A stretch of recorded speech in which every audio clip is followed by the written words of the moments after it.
Hi guys, good afternoon guys. Magandang hapon. Nandito tayo sa lumang bahay guys kasi tayo, magpakain sa doggy natin. Ayan yung likuran niya. Para na siyang gubat. Gubat sa gubat. Ayan. Yan yung bougainvillea. Ano siya yung masipag kasi yung bougainvillea mamumulaklak. Ayan o, parang cherry. Yan, maraming kangkong dyan o. Kangkong. Ayan yung mga bougainvillea yung nasa semento sa baba.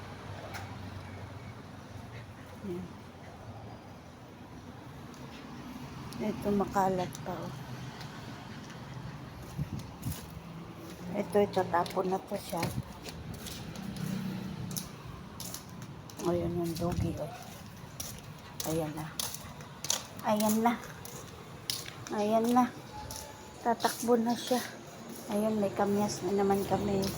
May bunga yung kamyas. Pero hindi na sa amin. Amen. Uy, come here. Come.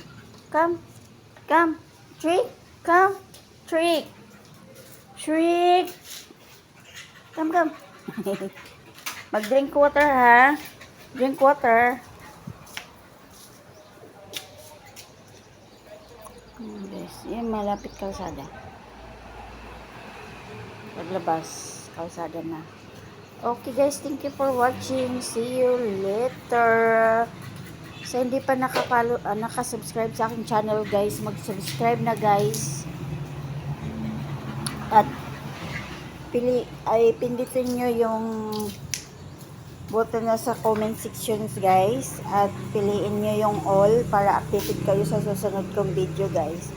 So, ayan, maraming salamat sa mga subscriber at sa mga viewers, lalo na dun sa aking page guys, nga sa nag-follow sa akin. Maraming salamat sa inyong lahat. So, kita-kits tayo. Marami na naman kaming mangga guys. So, may mangga na naman, may bunga na naman. Hindi talaga matigil-tigil yung bunga ng mangga dito sa puno namin. Kaka-harvest lang ng mga bata ng mga mangga dito. Ayun, namulaklak na naman siya. Meron na naman siyang bunga guys. Ayun, ganun kasi pag mamumunga yung aming mangga dito sa harapan, malapit sa kalsada.